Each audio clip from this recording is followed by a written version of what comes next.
मूर्ति को जो कब्जा कर लिया है इन्होंने, चारों तरफ से ढक दिया है। गुर्जर समाज आक्रोशित है, वहाँ पे उन्होंने गाड़ियाँ तोड़ दी हैं, घरों में लेडीज को बढ़ रहे हैं। बीजेपी को बता रहा हूँ कि 2024 में इनका अंत आ रहा है।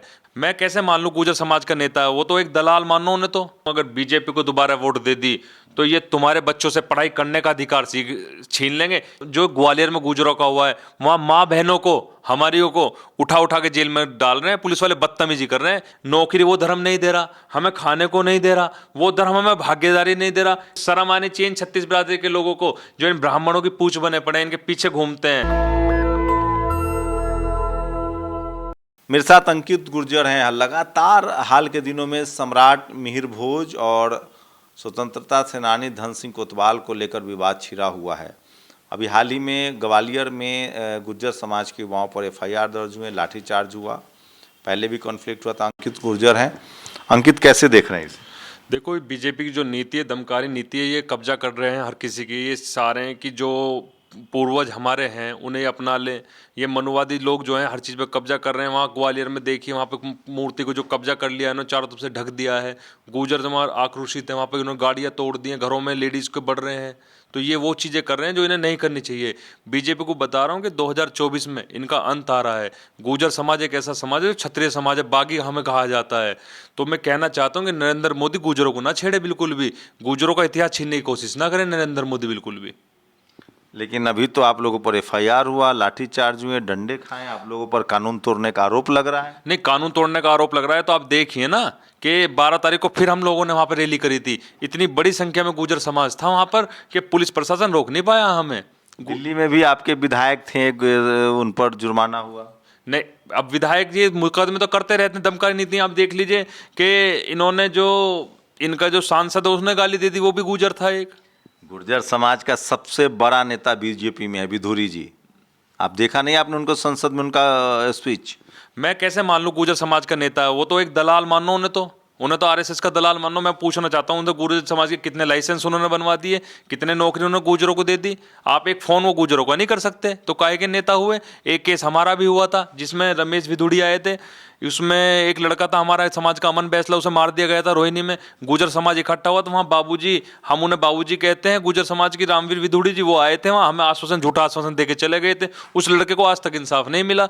तो मैं कहना चाहता हूँ जो बीजेपी में गुर्जर हैं, चाहे वो ये जो हमारा सांसद है यूपी का या फिर ये जो विधुड़ी है, ये लोग सिर्फ दलाल हैं आरएसएस बीजेपी की। अपनी सीट के लिए, इन्हें बिरादरी से कोई मतलब नहीं। गुर्जर बिरादरी का अगर ये होता तो ग्वालियर पहुंच जाते गुर्जरों के लिए लड़ने। जाट गुर्जर तो कांग्रेस बीजेपी की सरकार चला रहे हैं, दिल्ली में 7 सीट जीतती है। बिना गुर्जर समाज की, बिना जाट समाज के बीजेपी कहाँ? बीजेपी के साथ है पूरा समाज। तो मैं पूछ रहा हूँ ना कितने गुर्जर हैं, बता दें। एक जो रामवीर विधुड़ी हैं, रमेश विधुड़ी सांसद बने बैठे हैं या जाट बने बैठे हैं, तो बता दीजिए।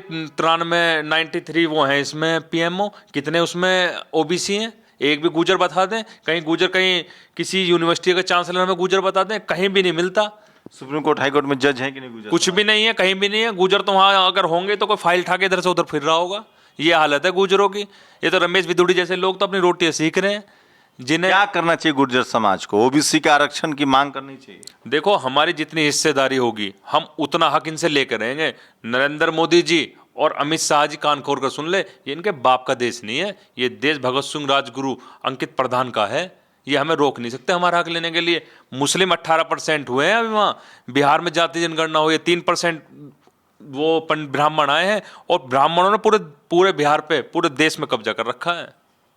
अभी तो राजस्थान में, लेकिन कांग्रेस भी तो ब्राह्मणों को टिकट दे, सवर्णों को टिकट दे रही है। एमपी में, राजस्थान में देखिए, मध्य प्रदेश में देखिए, सबसे ज्यादा अपर कास्ट को टिकट दे रही है। देखो, मैं कांग्रेस में हूं और कांग्रेस का आप इतिहास उठाकर देख लीजिए। कांग्रेस ने ही आज तक किसी को मुख्यमंत्री बनाया तो उप मुख्यमंत्री सचिन पायलट बनाया है, वो कांग्रेस की देन है। जितने भी पद दिए, जितने भी इज्जत दी है, वो आज तक कांग्रेस ने दी है हमें, और किसी ने दी नहीं है। बीजेपी ने तो हमारा पूर्वजों का नाम खत्म करने की कोशिश कर रही है, बीजेपी जो पार्टी है। लेकिन लोग तो कह रहे हैं जब से बीजेपी आई है तब से किसानों को, किसान जातियों को, जाट गुर्जर दलित पिछड़ों को सम्मान मिल रहा है। देखो, मैं कहना चाहता हूँ वेस्ट यूपी में जितने जाट है उतने गुर्जर हैं, और 750 किसान हमारे किसान आंदोलन में मरे हैं। उसमें से 300-400 किसान जो थे वो यूपी के थे। मैं पूछना चाहता हूँ इससे नरेंद्र मोदी जी से कि 1 साल तक तो किसान बिठाए, इन्होंने कहाँ इंसाफ दिया? इंसाफ तो इन्होंने तब दिया जब बिल वापस तब लिया, जब इन्हें लगा कि इनकी सरकार चली जाएगी, जब ये डरे तब ये झुक के इन्होंने लेकिन देखिए, राजस्थान हो या मध्य प्रदेश हो, इनमें गुजर समाज निर्णायक है, वहाँ क्या रुख रहेगा? देखो, मैं गुर्जर समाज से अपील करना चाहता हूं, अगर बीजेपी को दोबारा वोट दे दी तो ये तुम्हारे बच्चों से पढ़ाई करने का अधिकार छीन लेंगे। जिन गाड़ियों को आज आप चला रहे हो ना, जिन प्रॉपर्टी पे बैठकर आप अपना ऑफिस बना रहे हो, चाहे वो नोएडा हो चाहे एनसीआर के कितने इलाके हो, तो हाल वो होएगा गुजर जो ग्वालियर में गुजरों का हुआ है। वहां माँ बहनों को, हमारियों को उठा उठा के जेल में डाल रहे हैं, पुलिस वाले बदतमीजी कर रहे हैं। ये हाल गुजर समाज का होएगा। मैं हाथ जोड़ के विनती करना चाहता हूं, गुजर समाज से कहना चाहता हूं कि नरेंद्र मोदी जी और आरएसएस गुजरों के खिलाफ है, क्योंकि गुजर कौम एक ऐसी कौम है जो बागी कौम कहलाई है, जो गलत चीज को बर्दाश्त करने वाली कौम नहीं है। तो मेरी रिक्वेस्ट है कि इनसे बचें, इनके बहकावे में ना आए। और रामवीर विधुड़ी जैसे लोग हिंदू मुस्लिम में बांटकर सिर्फ अपनी कुर्सी बचा रहे हैं, बाकी वो कुछ नहीं कर रहे हैं। धर्म तो बचा रहे हैं। देखो, धर्म तो मैं तब मानू ना, हम भी सनातन धर्म के हैं और नरेंद्र मोदी जी भी सनातन धर्म के। सनातन धर्म ये बता दे हमें कि हमें कितने रोजगार दे रहा है गुजरों को। सिर्फ मैं अभी मनसा देवी गया था और जाता रहता हूं मैं, और चामुंडा देवी गया था वहां पे हरिद्वार में, तो मैंने देखा ब्राह्मण वहां बैठे हैं मंदिरों में, 10-10 की गड्डी, 20-20 की गड्डी के अलग नोट बना रहे हैं। तो वो ब्राह्मण हमारा भला थोड़ी कर, वहां कोई पानी की व्यवस्था नहीं, कोई रहने की व्यवस्था नहीं, काय की व्यवस्था वहां पे नहीं है, तो हम क्यों दें इन्हें? आप धर्म के खिलाफ बोल रहे हैं? नहीं, धर्म के खिलाफ नहीं बोल रहा मैं धर्म को, मैं ये कह रहा हूं वो धर्म हमें बताए ना हमें क्या दे रहा है। वो धर्म सिर्फ हमें ये दे रहा है कि हम हिंदू हैं, ये कह रहा है। बाकी हमें नौकरी वो धर्म नहीं दे रहा, हमें खाने को नहीं दे रहा, वो धर्म हमें भागीदारी नहीं दे रहा। कहीं मैं दिल्ली में रहता हूं, दिल्ली में किसी विभाग में बड़ा अधिकारी, एक वैकेंसी निकली है केरल में बावर्ची का, खाना मंदिर में, हिंदू मंदिर में, लेकिन वहाँ ब्राह्मण ही अप्लाई कर सकता है। आप ये 50,000 तनख्वाह है। आप केरल की बात छोड़ दीजिए, आप यहाँ चले जाइए ना, इसमें राम मंदिर विश्व का सबसे बड़ा मंदिर बनवा रहे हैं नरेंद्र मोदी जी, उसमें सारे ब्राह्मण भरे पड़े हैं। एक गुजर दिखा दिए, एक जाट दिखा दिए, एक यादव दिखा दीजिए मुझे शर्म आनी चाहिए इन 36 बिरादरी के लोगों को जो इन ब्राह्मणों की पूछ बने पड़े हैं, इनके पीछे घूमते हैं। ओबीसी नहीं है? नहीं, ओबीसी भी एक भी ओबीसी नहीं है भाई साहब, एक भी ओबीसी नहीं है। कांग्रेस भी तो ओबीसी को टिकट नहीं दे रही है, अंकित गुर्जर। देखो, 3 दिन पहले हमारे नेता राहुल गांधी जी ने कहा है, अगर वो ये बात नहीं कहते तो मैं ये बात नहीं। राहुल गांधी जी ने अपने, जैसे हम आप यहाँ पे इंटरव्यू के तो सारे प्रेस वाले बैठे थे, राहुल गांधी जी ने उनसे पूछा आप यहाँ इस कमरे में बता दीजिए कितने दलित हैं, कितने ओबीसी हैं। एक सिंगल हाथ ओबीसी का खुला था। टिकट तो अभी मध्य प्रदेश में नहीं दे रहा है। नहीं, अभी बोल तो रहा है सब, टिकट नहीं दे रहा है दलित पिछड़ों आदिवासियों नहीं, को। राहुल गांधी जी ने देख लिया, अगर दलित पिछड़ों टिकट नहीं दे तो मल्लिकार्जुन खड़गे जी हमारे अध्यक्ष नहीं होते, वो दलित समाज से आते हैं। तो मजबूरी में नहीं, चारों तरफ से लोटियां डूबने लगी है ना, तब दलित पिछड़े याद आ। चिन्नी जी को अब से 6-7 महीने पे जब पंजाब का चयन मोदी भी तो पिछड़े हैं। नहीं, मोदी जी पिछड़े थोड़े, मोदी जी अडानी अंबानी के, पता नहीं ना क्या कर दिया। इनका कोई एक बच्चा है इनके घर में नहीं है, जो पता नहीं है किसके लिए धन दौलत जोड़ रहे हैं, जो उन्हें लुटा रहे हैं। ये सब चीज तो अडानी अंबानी को दे रहे हैं, तो हम कैसे माने ये हमारे नेता हैं?